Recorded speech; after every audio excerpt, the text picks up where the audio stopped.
Hi everyone, welcome to my first Ask Jenna video. In this video, I'm going to be answering your questions about English. The first question comes from a viewer from Brazil who asked, what's the difference between the verbs put, set, and lay? Well, that's a really good question because, to be honest, when I first thought about it, I couldn't figure out what is the difference between these verbs. But upon closer look, I figured out some things that might help you.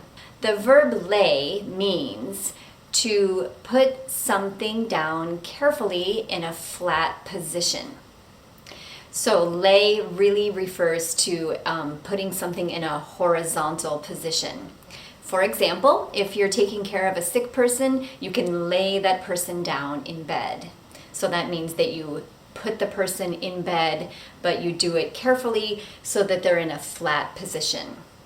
You can lay a blanket across the bed, or you could also lay the papers on the table, meaning that you carefully put them in a flat or horizontal position.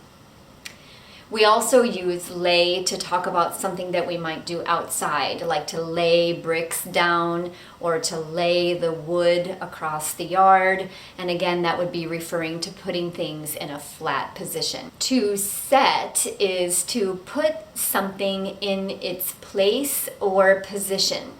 So to be honest, this verb is really quite similar to put, but when we want to indicate that we need to do something carefully so that it doesn't break, we might use the verb set. So here are some examples. You can set your books on the table. Be careful, that table is heavy. Set it down here.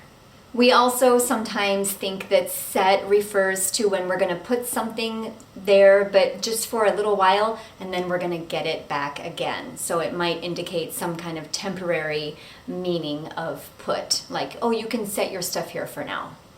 To put means to cause something or someone to be in a particular place or position. So I think that this verb is the most general of the three. It doesn't really indicate what kind of position it's going to be in. It doesn't indicate if you're going to put it there carefully. It's just to put.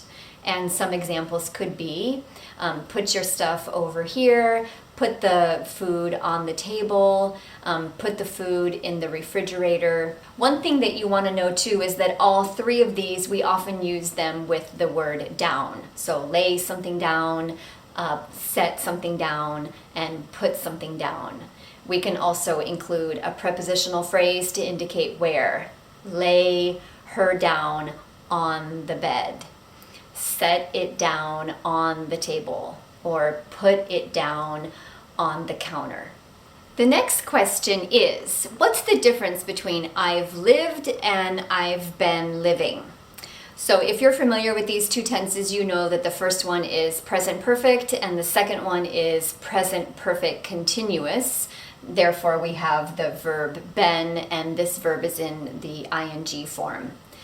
So this is a tricky question because sometimes there is a difference in meaning and sometimes there is not.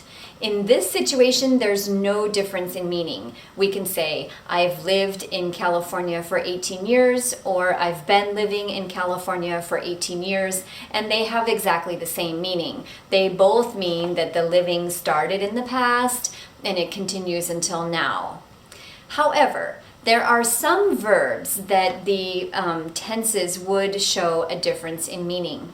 And those verbs are verbs that indicate something that finished before, something that already ended. So think of an example of a verb that would show that something is done. For example, I've already finished the test. We can't say, I've already been finishing the test. That doesn't really make sense. Another example would be, I've seen this movie, but I've been seeing this movie doesn't make sense. The first one indicates an action that is already finished, and it happened sometime in the past, whereas the other one, the meaning is not clear. Another thing that you want to know about these two tenses is that we don't use stative verbs with the continuous form. And this is true in the present tense and in the present perfect tense. For example, I've known him for 10 years. We don't say, I've been knowing him for 10 years. Another one would be, I have always looked like my mother. We would not say, I have always been looking like my mother. So those are stative verbs, and stative verbs are usually not used in the continuous tense. The next question comes from a viewer who asked, what's the difference between at the end and in the end? These two prepositional phrases do have slightly different meanings. At the end indicates an end to a specific event, and we often use it with a noun, like at the end of dinner, or at the end of the movie, or at the end of the test, and it really indicates the specific end of something. It's a little bit more specific than in the end. In the end is a little bit more general. In contrast, in the end means finally or ultimately, or when all things are considered. So it's a little bit more general because it usually doesn't refer to the specific end of an event, and we use in the end without a noun after it. We just say in the end. And so you can see that we're not referring to the end of a specific event. Let me give you an example. The doctors tried hard to save the patient, but in the end, it wasn't enough. He worked hard to get all A's, and in the end, he reached his goal. So again, you can see that here, in the end means finally, but it doesn't refer to the end of a very specific event. Instead, it sort of refers to like the final step, or we might substitute finally. It is pretty similar to at the end, but it's just a little less specific. The other meaning of in the end is when all things are considered. And this is when we make a conclusion after thinking about many things. For example, we might say, I was offered a new job, but in the end, I decided not to take it.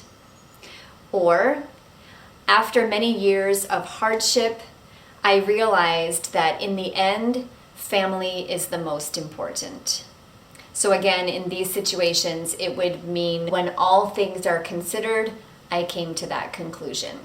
So for this first Q&A video, I have to admit that these questions were actually pretty challenging for me to answer. I do hope that these answers helped you, and please let me know your grammar or vocabulary or English questions below, and I will be happy to answer them in my next Ask Jenna video. Thanks so much. If you enjoyed this video, please don't forget to give it a like and subscribe if you haven't already. Take care, and I'll see you next time.